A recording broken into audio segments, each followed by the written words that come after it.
E aí, Fernandes? Boa tarde.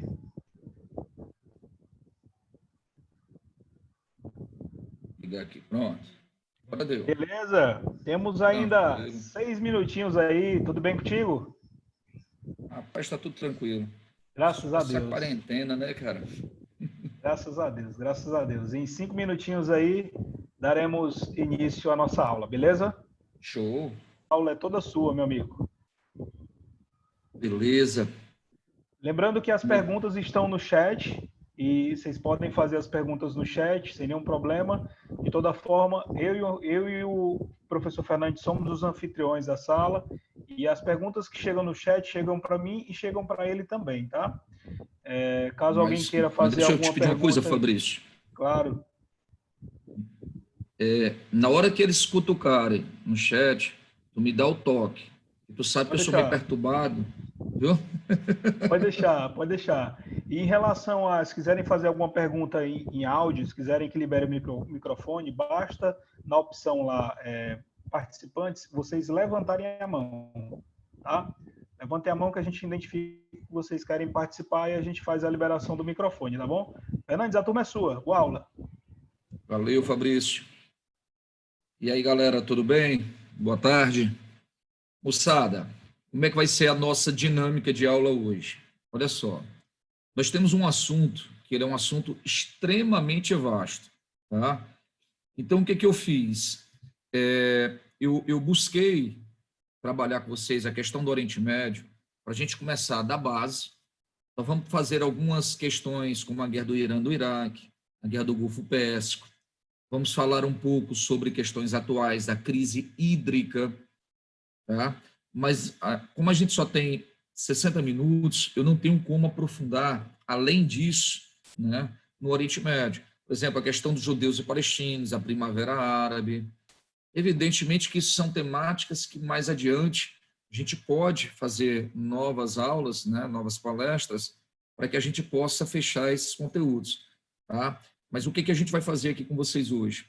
O que, que os vestibulares querem de vocês? Primeiro, que vocês tenham uma noção geral de Oriente Médio, para que a gente possa discutir sobre assuntos de geopolítica. Tá?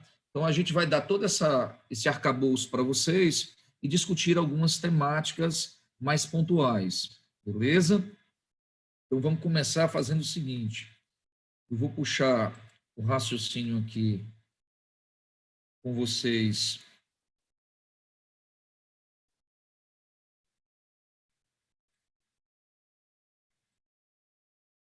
sobre o Oriente Médio. Nós vamos fazer aqui uma caminhada devagarinho para que a gente consiga compreender. É preciso só que vocês interrompam caso vocês não estejam entendendo, façam perguntas para que a gente possa ter essa interação, para que a base sobre o Oriente Médio, né, fique tranquila para a gente, até para que lá na frente a gente possa trabalhar outras temáticas. Perfeito? Bora lá. Moçada, então a temática da nossa aula, do nosso encontro de hoje, é exatamente sobre a grande equação, sobre o que é esse grande Oriente Médio, e a gente vai discutir as grandes variáveis, essas questões que permeiam essas questões de judeus e palestinos, de sunitas e xiitas, de primavera árabe, beleza?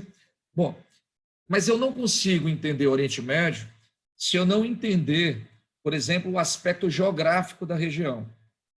Então, geograficamente, o que, que nós precisamos entender quando se fala de Oriente Médio? Primeiro, o Oriente Médio ele tem hoje mais ou menos 270 milhões de pessoas.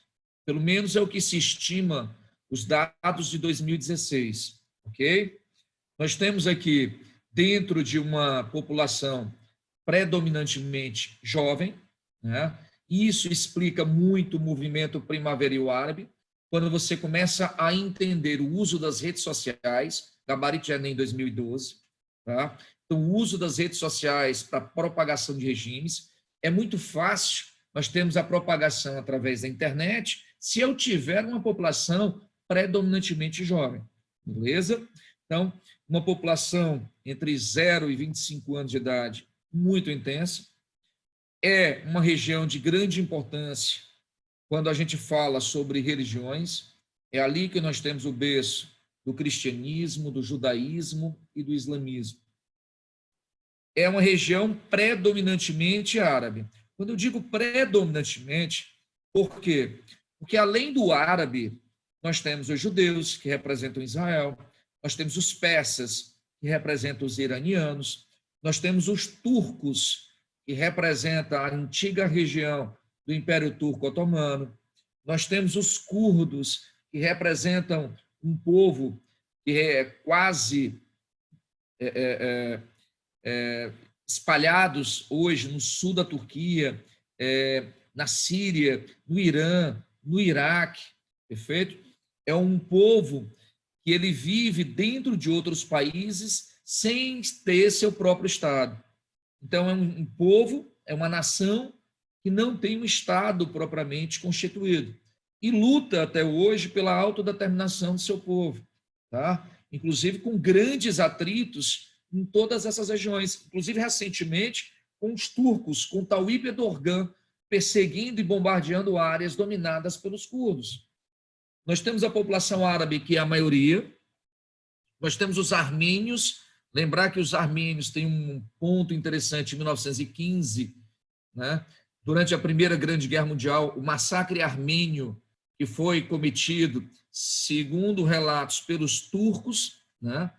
Nós temos os afegãos, que constituem hoje um dos principais grupos refugiados, junto dos sírios e da região do Chifre e da África, né? Os afegãos e os paquistaneses. Os paquistaneses, inclusive, com graves problemas, né, com a Índia na questão da Caxemira. Então, vejam que nós temos aqui uma grande complexidade, né? Complexidade étnica, religiosa, e também uma complexidade naquilo que nós temos de elementos políticos, tipos de governo, né? Regimes fundamentalistas, monárquicos muito fechados e autocratas, enfim. Então, nós temos uma variedade muito grande, daí essa multiplicidade de assuntos que a temática ela puxa, ela suscita. Bom, mas entendemos então o Oriente Médio quanto ao aspecto humano-cultural, certo? Então, quando você pensar nos conflitos do Oriente Médio, você precisa pensar nesses conflitos dentro desses aspectos. Agora, por que é uma região tão conflituosa? Por que quando a gente pensa no Oriente Médio, os vestibulares gostam demais de cobrar esses assuntos? Primeiro, quando se fala sobre a importância do Oriente Médio, nós vamos pensar nas grandes reservas de petróleo. 68% hoje das reservas de petróleo do mundo estão nessa região, tá? E aí você vai me perguntar, isso é um detalhe, nós estamos falando de reservas e não de produção.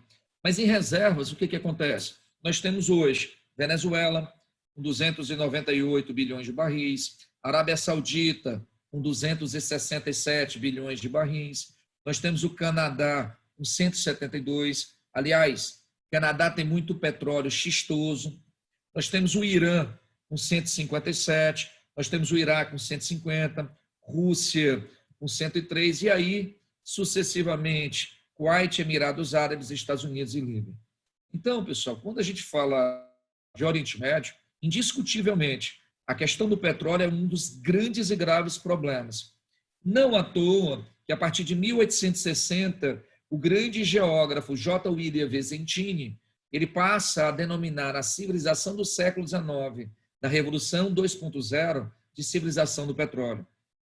Então, se o petróleo é a principal fonte de energia e grande fonte fornecedora de matérias-primas, evidentemente que dominar uma região rica em petróleo me dá mais poder. Então, essa região ela é centro de disputas internacionais de poder. Beleza? Vamos seguir.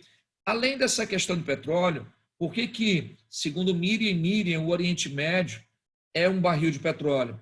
É um barril de petróleo porque apresenta historicamente uma importância geoestratégica. Onde é que está o Oriente Médio? O Oriente Médio é uma região que se concentra entre Europa, África e Ásia. Na verdade, é uma região sudoeste asiática e, por estar nessa área de entreposto de comércio, ela ganha uma importância.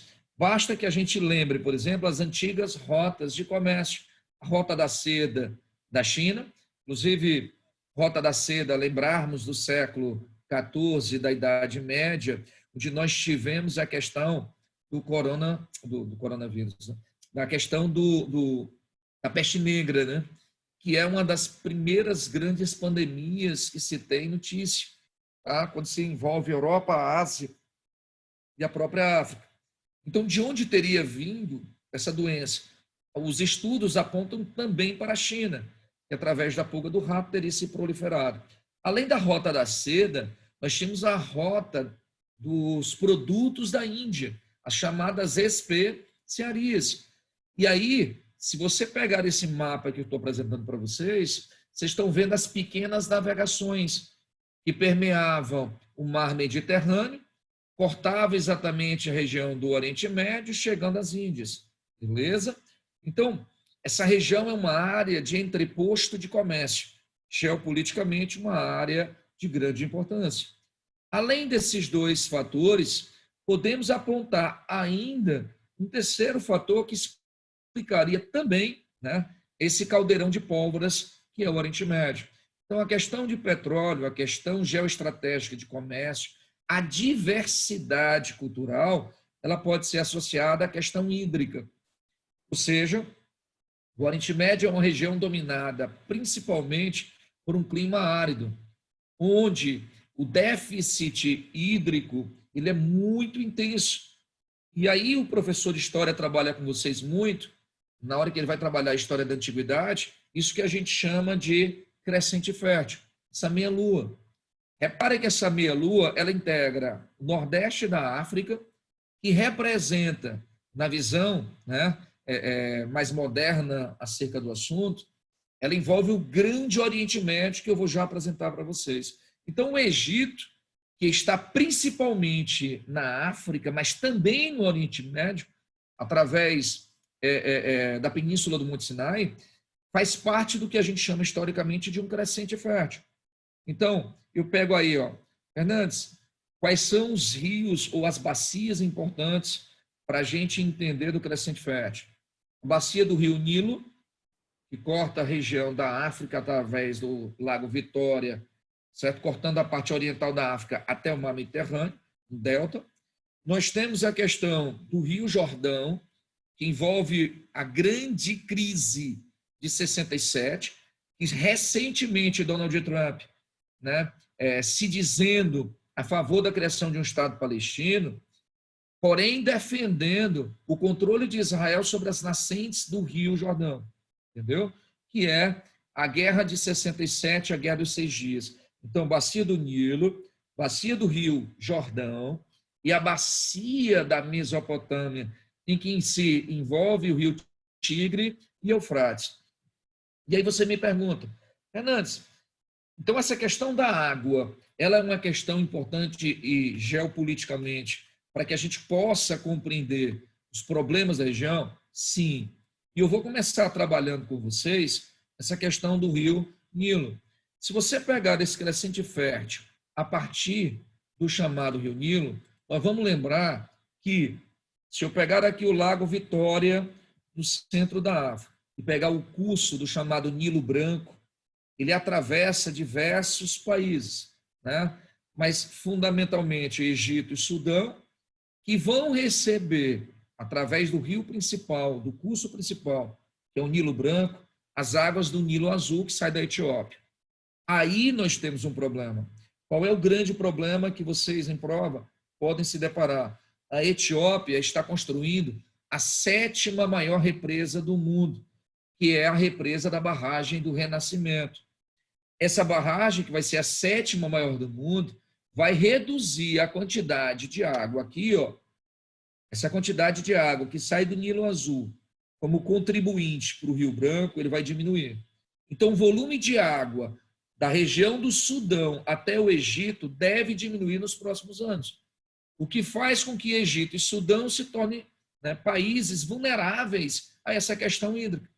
E Egito, hoje governado pelo militar, o general Sisi, né, desde, né, o movimento que nós tivemos primaveril árabe, que colocou exatamente um islâmico fundamentalista no poder, e depois ele toma o poder, certo? Dentro de uma eleição fraudulenta, mas enfim. Então, o general Sisi, juntamente com o governo do Sudão, que até o ano passado era de Omar al-Bashir, na verdade está com 1 ano, saiu em abril do ano passado, eles pressionaram a Etiópia, ameaçaram a Etiópia, inclusive, de uma guerra, caso essa represa prejudique exatamente o volume de água do Sudão e do Egito, de onde o Egito e o Sudão tiram essa água para irrigação e, consequentemente, para a sustentabilidade da sua sociedade. Entendeu? Então, aí existe uma crise iminente de guerra entre Egito e Sudão versus Etiópia, por conta do controle da água que a Etiópia tenta exercer. Beleza? Bom, temos aí a segunda área do crescente fértil, que envolve a Mesopotâmia, entre o rio Tigre e o rio Eufrates, ambos nascendo lá no Planalto da Anatólia, sul da Turquia. A Turquia, pessoal, já tem mais de 140 barragens. E desde 2011 vem anunciando a criação de novas barragens, bem como a ampliação de programas de irrigação. Para que vocês tenham uma ideia, a Turquia deverá aumentar 8 vezes a área de irrigação em relação à área atual nos próximos anos. E isso quer dizer basicamente o quê, professor? Quer dizer que a Turquia vai tirar a água do rio Eufrates e do rio Tigre para exatamente projetos de irrigação na região, fazendo com que o volume de água do Tigre e do Eufrates diminua a partir de sua jusante. Ou seja, a partir da Turquia, Síria e Iraque receberão menos água do Tigre e Eufrates. O que é mais grave é que grande parte das obras que estão sendo construídos, né, os aquedutos, que são construídos na Turquia, eles são construídos, pessoal, abertos. Isso quer dizer o seguinte, que existe uma alta incidência solar sobre os dutos, os aquedutos, e, consequentemente, uma alta taxa de evaporação. E essa alta taxa de evaporação faz com que grande parte da água do Eufrates do Tigre seja perdida. Nem serve para irrigação, porque está sendo evaporada, muito menos chegará à Síria e ao Iraque. Síria e Iraque protestam contra o governo turco, que agora, sobre a batuta de Tayyip Erdogan, certo? Ele endurece essa questão exatamente em relação ao Bashar al-Assad e em relação a Hassan, né, no Iraque. Perfeito? Então, dentro desse contexto, a crise hídrica ela tende a se agravar. E aí tem um detalhe que vocês estão vendo aí no quadro. No caso do movimento primaveril, que eclodiu na Líbia, na Tunísia, no Egito, no Iêmen, na Síria, a partir de 2011, poucos autores estão associando essa convulsão social aos aspectos ambientais e geopolíticos. Tá? Aliás, políticos, né? O que acontece? O que a mídia ocidental ela diz? É que essas regiões estão protestando contra governos ditatoriais, que de fato são. Tá? Se você pegar a Tunísia de Zinedine Ben Ali, que governava o país desde 87, se você pega o Egito, cujo processo ditatorial ele vem de 54 com Gamal Abdel Nasser, perpassando por Anwar Sadat, chegando a Hosni Mubarak, eu tenho quase 60 anos de ditadura militar egípcia. Depois, esse movimento vai para onde? Para a Líbia, onde o coronel Muammar Gaddafi governava desde 69. Depois, ele vem aqui para o sul, para essa regiãozinha do Iêmen, que eu estou contando para vocês. Nessa região do Iêmen, Ali Abdullah Salem, desde 78, governava a região. E depois esse movimento vem para onde? Para cá, ó, exatamente para a Síria, onde o alauíta xiita Bashar al-Assad e sua família, né, Hafez al-Assad, o pai dele, governava desde 70. Então, olha só, a questão aí, em todos eles, envolve uma questão política, ditatorial.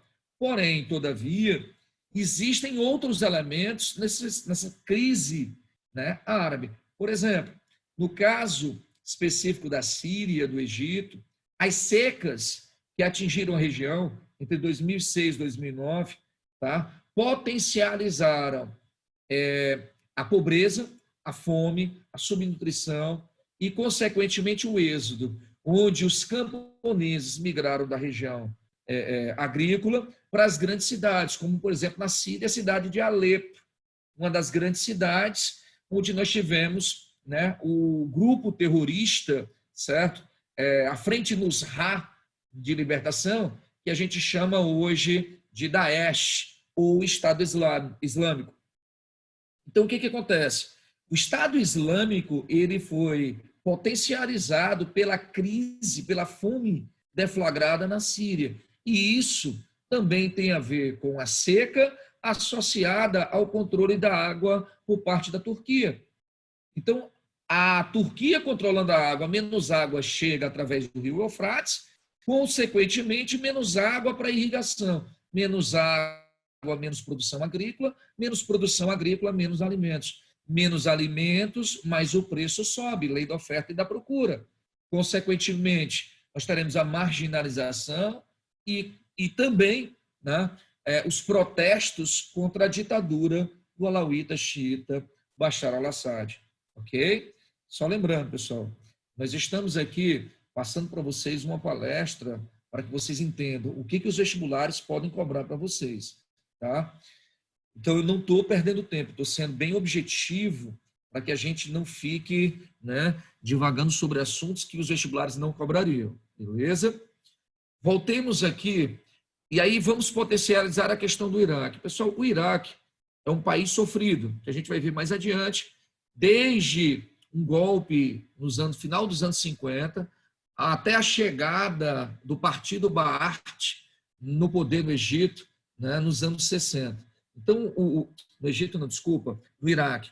Então, o Iraque, desde os anos 60, ele vem vivenciando uma ditadura política partidária liderada pelo partido Baath, que tem como um dos principais representantes Saddam Hussein. Então, o controle da água também afeta a agricultura no Iraque. A gente vai discutir isso mais adiante. Mas existe um outro projeto e pouco se fala aqui no Ocidente, porque o Ocidente ele é israelense, que é o projeto que a Turquia vem desenvolvendo com Israel. Para quem não sabe, o território israelense ele é um território que tem gás natural. Então, Israel está propondo uma troca com a Turquia. É o chamado jogo dos dutos.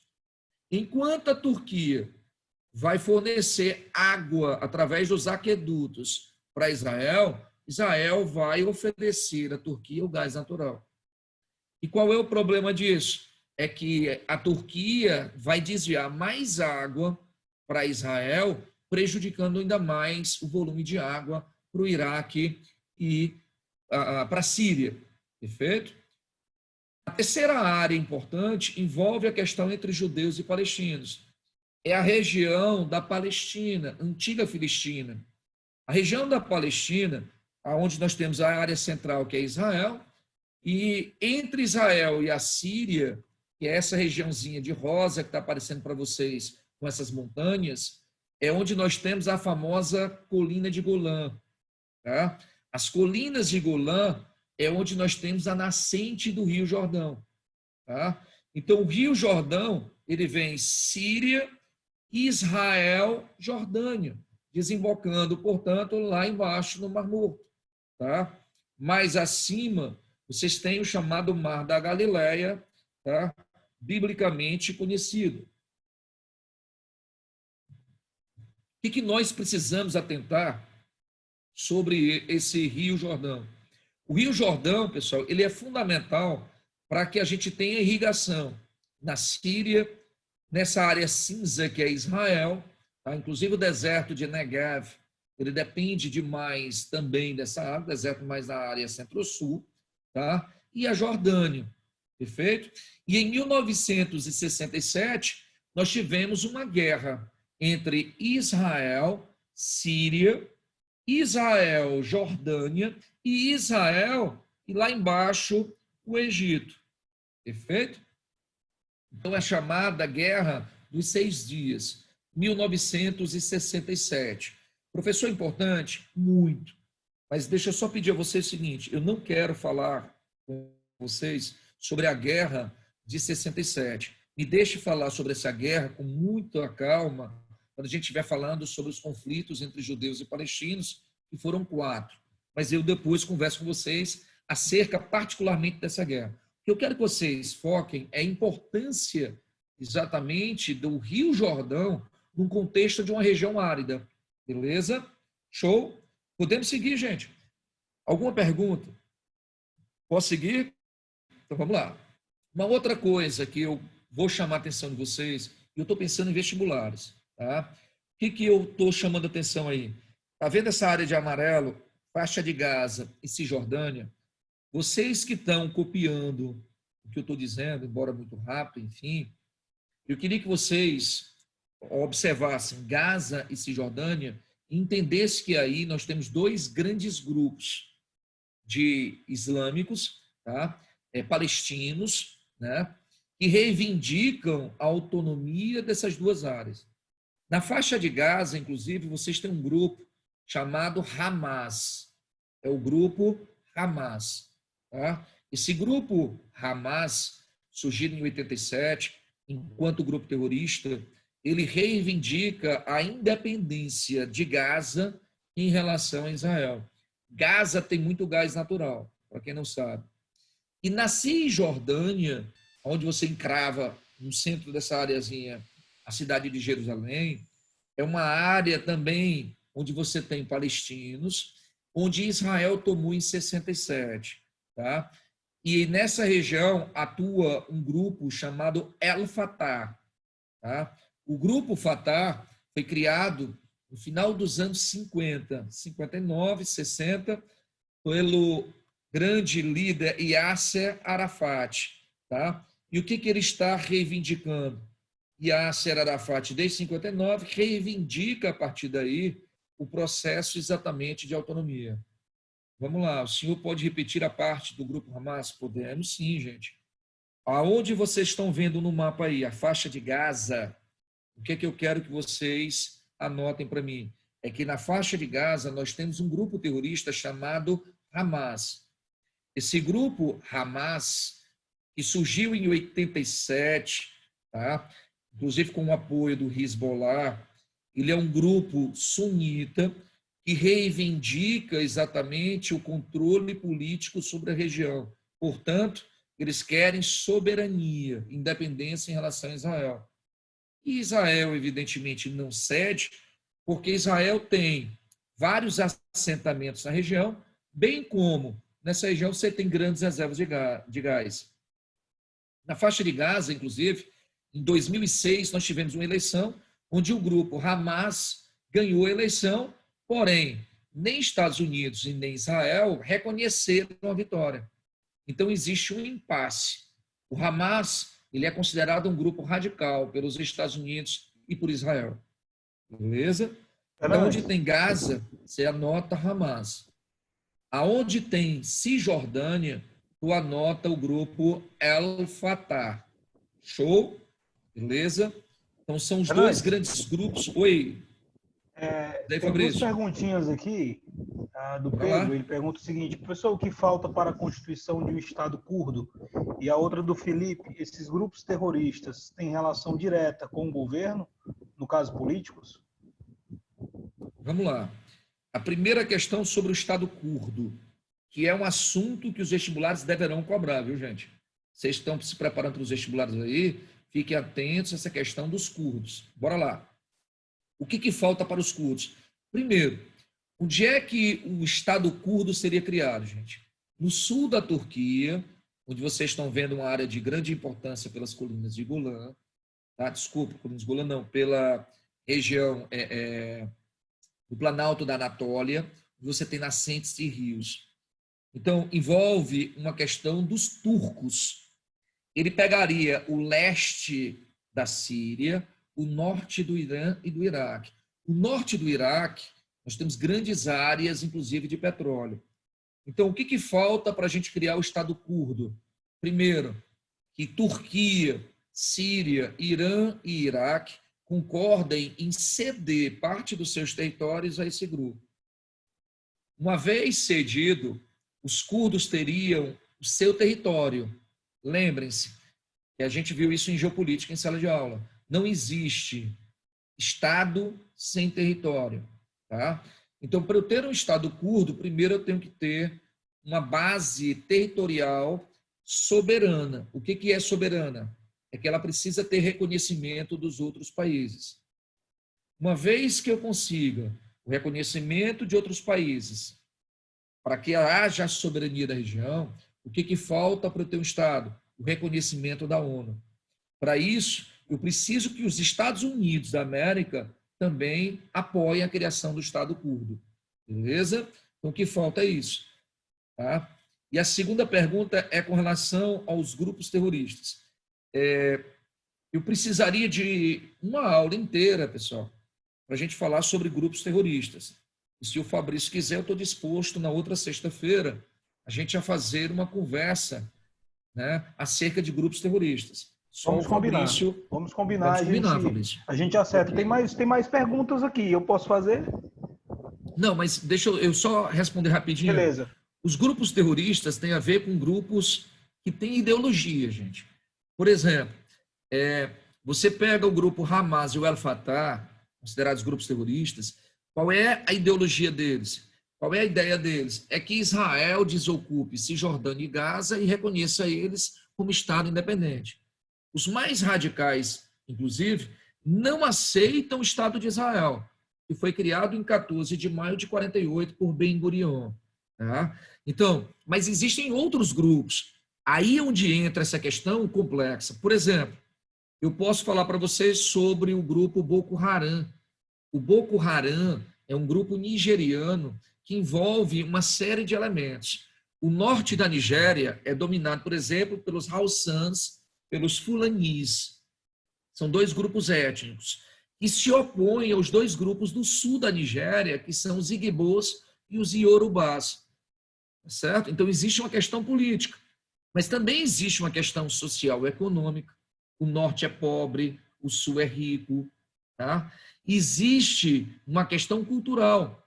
O sul ele tem uma influência dos Igbos e Yorubás britânica. Já o norte, ele resguarda a essência mais islâmica de influência árabe. Então, existem elementos étnicos, culturais, econômicos e políticos que envolvem essas questões terroristas. O terrorismo, pessoal, não é só Oriente Médio. Aí é onde está o grande erro. O terrorismo, cara, como essência, ele tem suas raízes no mundo moderno contemporâneo, na França de 1792. Tá? Então, é por isso que eu estou dizendo, a gente vai precisar de um outro encontro para a gente discutir terrorismo. Tá? Fabrício, manda as outras perguntas. Beleza, Fernandes.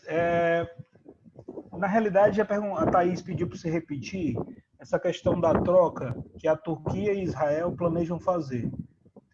Tudo bem, Turquia. Sobre essa questão de por que diminuiria a quantidade de água do Tigres e Eufrates. E a outra da Eduarda é sobre ainda a questão do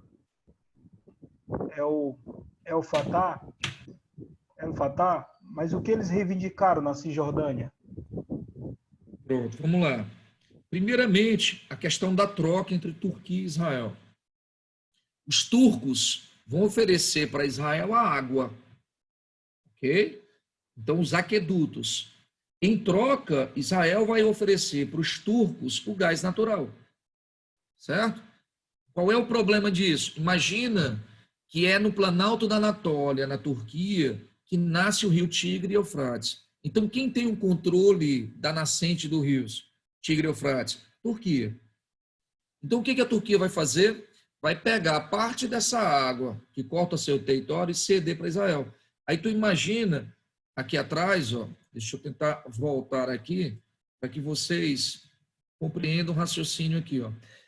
Está vendo aqui em cima? Estou apontando aqui para vocês o mouse. Então, nesse planalto da Anatólia, nas montanhas da Anatólia, você tem o Tigre e Eufrates.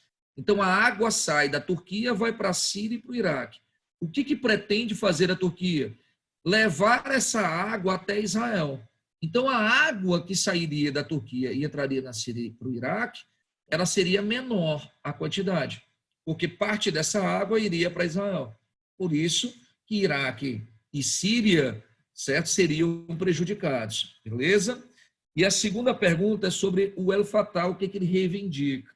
O El Fatah, ele atua nessa área amarela aqui, chamada Cisjordânia. Nessa área amarela, chamada de Cisjordânia, eles reivindicam que Israel desocupe o território e reconheça o território da Cisjordânia como um território palestino. Por quê? Porque em 1947 ocorreu a chamada partilha da ONU. E pela partilha da Organização das Nações Unidas, tanto Cisjordânia quanto Gaza seriam territórios palestinos e não israelenses. Entendeu? Então, o que eles querem? Israel desocupe e cumpra aquele plano que foi feito pela ONU em 47. Respondida a pergunta? Beleza? Vamos seguir. Sara, qualquer coisa, cutuca o Fabrício aí que eu estou por aqui. Bora lá. Então, pessoal, uma grande questão que a gente tem aqui é essa área que eu estou apontando em vermelho para vocês, que é a parte final, que é a foz, portanto, do rio Tigre e Eufrates. O rio Tigre e Eufrates, eles desembocam no Golfo Pérsico. Está vendo essa areazinha aqui à esquerda de vocês? Essa área é hoje o Iraque. E à direita, vocês têm o Irã. Então, o canal Shatin el-Arab, ele desemboca entre Irã e Iraque. Tá certo? No Golfo Pérsico. Guarda essa informação, porque ela é importante para eu entender a guerra entre Irã e Iraque, 80 a 88. Tranquilo, gente? Viu como é muito complexa a questão? E é uma questão que os vestibulares adoram cobrar. Vamos seguir, vamos adiante. Bom, quando a gente trabalha Grande Oriente Médio, esse Grande Oriente Médio envolve quem? Vamos lá, Egito. E aí, professor, o que eu preciso entender geopoliticamente sobre Egito, Sudão e essa partezinha de cá, Eritreia, Etiópia, Djibouti e Somália, que é o que nós chamamos de chifre da África. Bora lá. Quando eu falar de Egito, eu estou falando recentemente da Primavera Árabe, 2011, que derrubou o chamado ditador, certo? Hosni Mubarak. Eu estou falando de um Egito que vivenciou a crise hídrica e que, por conta dessa crise hídrica, tem conflitos com o Sudão e a Etiópia, certo? Quando eu falar de Sudão recentemente, estou falando da divisão do Sudão, Sudão do Norte e Sudão do Sul, tá? Isso você tem que saber. Vamos anotando, gente. Sudão do Norte, Sudão do Sul. Sudão do Norte, ele é islâmico. Sudão do Sul, ele é cristão e animista, tá? Então é uma divisão. Sudão do Sul, rica reserva de petróleo. Qual é o problema? É que essa parte do sul do Sudão, se eu dividir aqui o Sudão aqui, essa parte do sul, ele não tem como escoar o petróleo. Então, o petróleo ele sai do Sudão do Sul, daqui, certo? Ele sairia do Sudão do Sul, daqui, em direção exatamente ao norte. Isso aqui seria o Sudão do Sul. Então, aqui seria o Sudão do Sul. Então, o petróleo sairia do Sudão do Sul até o Mar Vermelho. Para isso ser concretizado, eu tenho que ter um projeto. E esse projeto foi desenvolvido pelos chineses. Olha a influência da China na região. Então, o Sudão do Norte, que é islâmico, ele era governado até o ano passado por um ditador militar chamado Omar al-Bashir. Omar al-Bashir, ele promoveu uma série de conflitos contra essa região oeste, que é a região de Darfur. O conflito de Darfur, tá? O conflito de Darfur. Então, quem promoveu esse genocídio? Foi um cidadão chamado Omar al-Bashir, que tem o apoio incondicional da China. Na Etiópia, nós temos aí o sério problema com um grupo chamado Oromo. Então, existe aí um conflito, certo? Entre os Amharas e os Oromos. E essa guerra civil étnica deflagrada na Etiópia agrava a situação de fome. Tá? Vamos lembrar que Abiy Ahmed, Prêmio Nobel da Paz do ano passado, ele é um etíope que assumiu o poder e está estabelecendo um acordo com a Eritreia de paz e, ao mesmo tempo, tentando intermediar uma paz entre os grupos étnicos. Perfeito? A Etiópia ela tem hoje 3 milhões de pessoas enquanto refugiados por conta da fome gerada pela crise étnica, pela corrupção, é gerada também pela falta de chuvas na região durante os 3 últimos anos, enfim. E nós temos esse país chamado Somália, com graves problemas também étnicos e sociais. Fome, a questão exatamente do sequestro e tráfico de pessoas, a questão dos piratas modernos. E a Eritreia, cujo governo de Isaías Afwerki, ele tortura as pessoas de oposição política, e é onde nós também temos a guerra civil com a Etiópia. Se a gente pegar a Turquia, nós temos a crise política de Tayyip Erdogan, 2014, que tenta implementar na Turquia, certo, um regime fundamentalista islâmico, quase praticamente que um governo teocrático. Turquia é um país euroasiático. Turquia pediu para entrar na União Europeia, não foi aceita por ser islâmica, e isso poderia trazer muitos islâmicos e a insegurança para a União Europeia. A Turquia também ela está envolvida na crise dos refugiados, que vem de onde, professor? Da Síria. Então, a Turquia está permitindo que os refugiados saiam da Síria, entrem na Turquia asiática, Turquia europeia, e, consequentemente, entrem na Europa, gerando a crise dos refugiados na Europa. Turquia também ela tem problemas na União Europeia de entrar, por quê? Porque em 77 ela dominou parte do Chipre, que é membro da União Europeia e que, consequentemente, não aceita a Turquia enquanto ela não devolver seu território. Nós temos aí a Síria envolvida na Grande Guerra Civil 2011 contra o ditador Bashar al-Assad. Então, nós temos Líbano, onde você tem um grupo terrorista chamado Hezbollah, um grupo terrorista muito envolvido na crise entre judeus e palestinos e na crise do Oriente Médio. Esse grupo Hezbollah, ele apoia o ditador Bashar al-Assad, são xiitas. Tá? Nós temos Israel, né, que a história é uma história de resistência, né, a formação de Israel lá atrás, na antiguidade, as diásporas feitas em Israel, posteriormente o movimento sionista, a declaração de Balfour e a criação do Estado de Israel, e as 4 grandes guerras. Isso é 1,5 horas a 2 aulas para a gente falar sobre Israel com vocês. Tá? Mas aí está Israel também e a crise israelense. Nós temos a Jordânia, a guerra de 1970, a guerra do rei Hussein da Jordânia. Tá? Jordânia é um país que também sofre com essas tensões na região por conta do grande grupo de refugiados. A Arábia Saudita, que é um governo monárquico, a Arábia Saudita é sunita e a maior potência árabe sunita da região.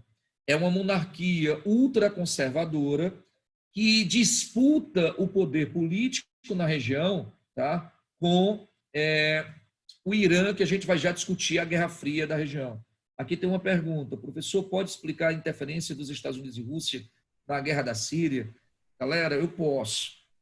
Só que eu vou fazer uma explicação bem sucinta para vocês, porque eu também preciso de uma aula para falar sobre a Primavera Árabe, onde a gente pontuaria a questão da Síria. Mas vamos lá. O governo da Síria, ele tem um partido político chamado Ba'ath. O partido Ba'ath sírio, ele chegou ao poder em 68 e em 70 Hafez al-Assad, pai de Bashar al-Assad, assumiu o poder enquanto ditador. E esse partido Ba'ath é o chamado Partido Socialista Árabe, tá? Partido Socialista Árabe, beleza? Esse Partido Socialista, ele é um partido de base nacionalista, tá? Só que esse nacionalismo, ele estará muito próximo aos interesses de quem? A Rússia. O partido Ba'ath, ele é um partido socialista de base nacionalista. Está claro isso? Então, isso em 1970. E aí o que vai acontecer? Rússia, ela passa a se aproximar do governo exatamente da Síria. E até hoje são aliados. Até porque a Síria, ela concede aos russos uma base militar. Entendeu? Então, diante desse fato, o governo de Bashar al-Assad, ele recebe o apoio incondicional da Rússia de Vladimir Putin. Ok? Bom, além desse fator, nós temos uma outra questão interessante. Qual é a outra questão interessante? Tá? Nós temos, nesse período, né, recente da história, uma crise geopolítica entre Putin e a União Europeia, pelo controle da Crimeia. Beleza? Isso? Sim. Ao mesmo tempo, Estados Unidos tem um interesse estratégico. Qual é o interesse estratégico americano? É tirar a Síria da jogada e sem essa Síria, a gente potencializar, a partir daí, um oleoduto, gasoduto, que interligaria Síria, Arábia Saudita e o Iraque, que está aqui ao lado, até a Europa. E com essa ligação, nós iríamos anular uma influência econômica da Rússia na Europa Oriental. Tá certo? Então, isso envolve muitas questões. Eu acho engraçado que a gente tem uma visão muito básica acerca dessa crise da Síria, né? Onde a gente acha que a crise da Síria é só uma luta contra as ditaduras. Perfeito? Bom, então, nós temos aqui um contexto sírio, deixa eu voltar aqui, certo? Um contexto sírio de grande importância para a geopolítica atual. Perfeito? Bom, vamos seguir, então, o nosso raciocínio, tá? Diante disso, né, o movimento, né, que nós temos no Oriente Médio, ele envolve uma Guerra Fria. E que Guerra Fria é essa, professor? É uma Guerra Fria que vai envolver, tá, a Arábia Saudita e o Irã.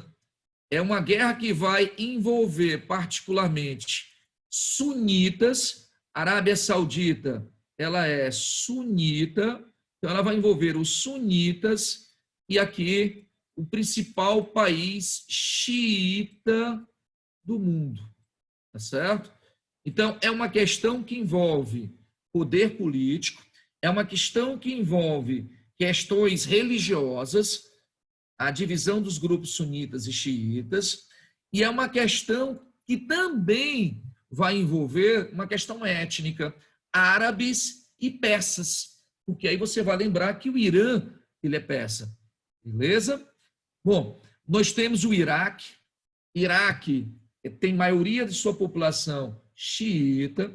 O Iraque, ele foi governado por muitos anos por um sunita, aonde nós temos Saddam Hussein como um dos principais artífices dessa guerra na região, certo? Então, diante dessa questão, nós temos o Iraque destruído 2 vezes pelos Estados Unidos, tá? Destruído pela primeira vez em 1991, tá? Quando quando nós tivemos aqui o Bush pai atacando Saddam Hussein pela questão do Kuwait, que é um país vizinho, limítrofe, tá? E depois o filho por uma questão de luta contra o terrorismo. Nós temos o Iêmen, um país considerado mais miserável da região. O Iêmen é um país unificado em 78, onde você tem dois grandes grupos importantes. Existem os sunitas e os xiitas. E em 2011, nós vimos a Primavera Árabe derrubando o ditador iemenitas Ali Abdullah Salem, certo? Ali Abdullah Salem, xiita, ele é derrubado do governo.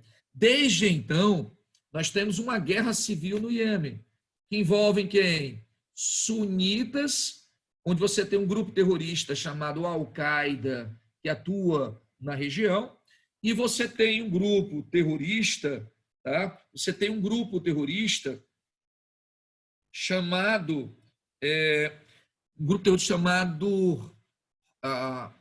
meu Deus, agora me fugiu, os Houthis.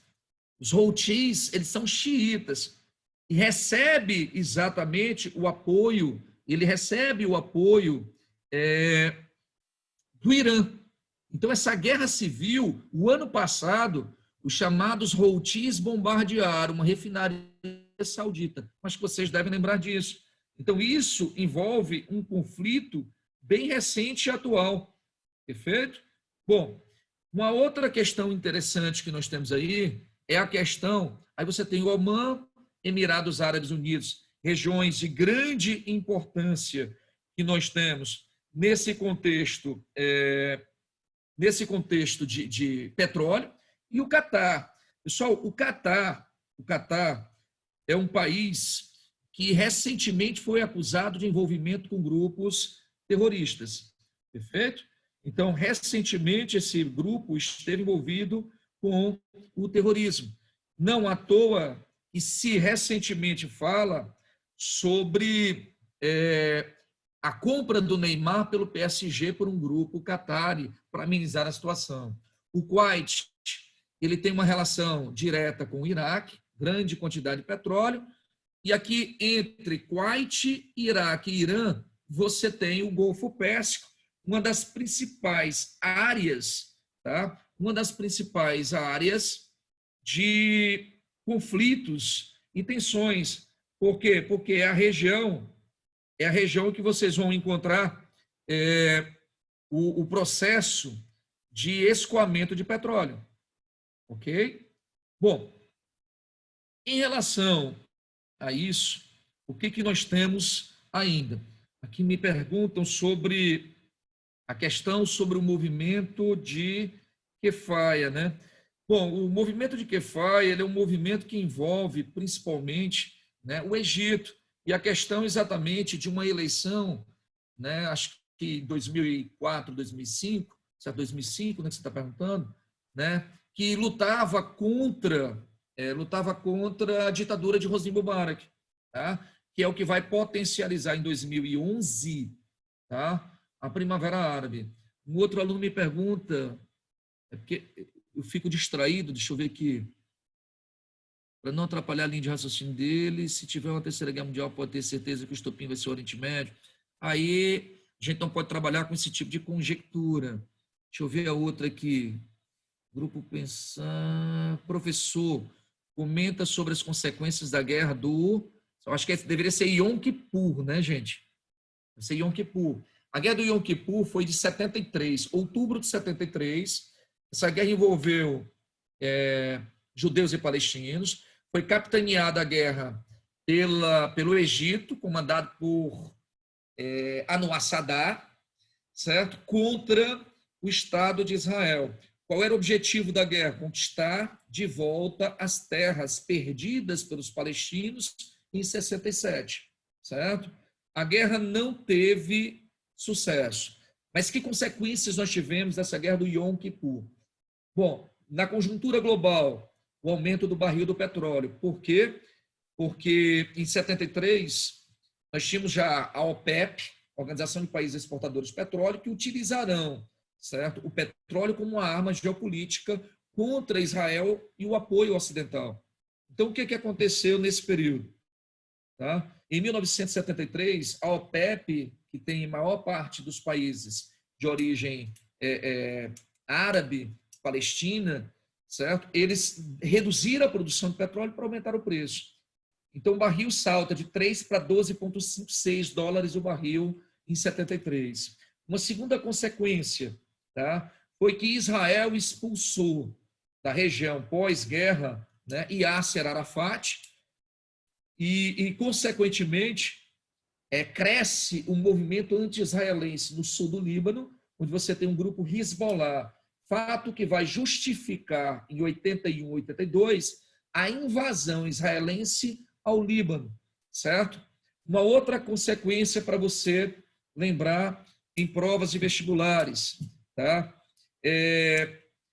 A partir dessa guerra, os americanos vão tentar intermediar acordos na região para a pacificação, né, da região do Mar Vermelho e Mar Mediterrâneo. Por quê? Porque o petróleo ele sai exatamente dessa região do Golfo Pérsico, Estreito de Hormuz, Omã, Aden, para chegar ao Mar Vermelho.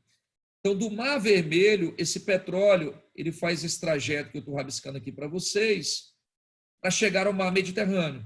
Então, as tensões que estavam envolvendo aqui, ó, Israel e Egito, que atrapalhavam, né, a passagem de navios pelo Canal de Suez, fazia com que a tensão gerada pela guerra fizesse com que o barril do petróleo ficasse mais caro, atrapalhando a economia dos Estados Unidos.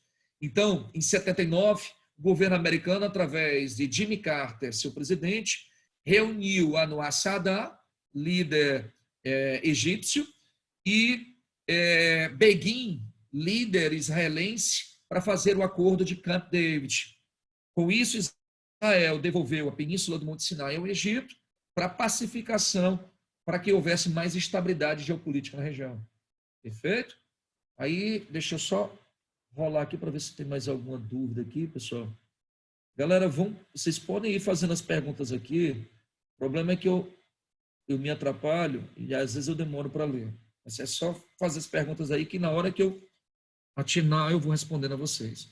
Então percebam que essa região é uma região de disputas geopolíticas muito intensas. E é isso que faz com que na região nós tenhamos o grande arco das crises dentro do Oriente Médio. Perfeito? Uma outra questão que eu gostaria de pontuar com vocês, e aí, Fabrício, eu tenho quantos minutos só para eu ver aqui se eu Bem, oficialmente são 2 minutos, mas pode utilizar 5 minutos ainda, Fernandes. Não, mas aí não daria para eu puxar um raciocínio. A gente poderia fazer, Fabrício, um outro encontro com eles? Claro, vamos organizar. Vamos organizar então um outro encontro, porque assim, esse assunto é um assunto que cai demais em provas e tem muita coisa para falar para eles, entendeu? Então aí a gente poderia ir marcando 3, 4 encontros nas sextas-feiras, a gente poderia chamar da sexta-feira do Oriente Médio, entendeu? Porque a gente precisaria de uns 3, 4 encontros para eu fechar esse raciocínio de Oriente Médio com as atualidades que são necessárias para os vestibulares. O que você me diz? Vamos organizar e a gente vai divulgando para eles, beleza? Pois então, pronto. Pois, moçada, isso explica o Oriente Médio enquanto caldeirão de pólvora. Eu iria avançar, mas não daria tempo, né? Eu iria começar 2 grandes arcos de crise, que era Irã e Iraque, tá? Mas como o tempo da gente já está extrapolando, eu vou deixar isso para a gente ir abordando gradativamente nas próximas aulas, né? Então, no próximo encontro, a gente conversaria sobre Irã e Iraque, tá? As crises históricas, inclusive a crise atual da morte do Qassem Soleimani, tá? Marcaríamos um outro encontro para trabalharmos judeus e palestinos e um terceiro encontro para a gente conversar sobre a Primavera Árabe, onde eu falaria exatamente sobre a Primavera de Lótus, tá? A Revolução de Lótus, como queiram, tá? Enfim, tá? Então fiquem aí, né, à vontade para perguntas, pessoal. Muito obrigado aí pelo pelos elogios aqui. Se eu vou fazer algum podcast, não, gente, agora não, porque a gente não está parando, né? Eu estou trabalhando direto, principalmente com materiais, gravação de aula, etc.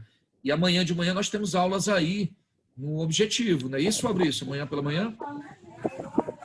Então nós estamos trabalhando tranquilo, tá? Mas a gente vai produzir alguns materiais para vocês, sim. Eu prefiro fazer esse ao vivo, onde vocês possam participar. Eu tenho uma live, vocês podem acessar, sobre a geopolítica da América Latina, segunda-feira à noite, lá no meu Instagram. Tá? Fernandes, amanhã você tem aula, Fernando, com as turmas de terceira série, Enem+, e Média Enem. Amanhã pela manhã eles têm aula e você tem aula nessas turmas, tá bom?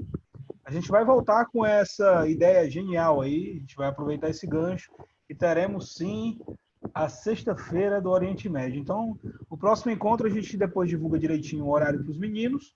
O tema qual é, Fernandes? Vamos falar sobre o arco das crises do Oriente Médio. Fechado. Fechou? Alguma pergunta? Alguém quer perguntar alguma coisa, pessoal? Tá liberado aí para vocês, basta dar um toque aqui, levantar a mão que a gente libera o microfone para pergunta. Se não temos perguntas, agradecemos a participação de todos. Professor Fernandes, meu amigo, muito obrigado. Amanhã estaremos juntos mais uma vez. Galera, espero vocês amanhã na aula, para as turmas que têm aula. Lembrando que neste final de semana a gente tem simulado digital Bernoulli. Um abraço a todos e uma boa noite. Obrigado, Fernandes. Valeu, moçada. Obrigado a todos vocês e até a próxima.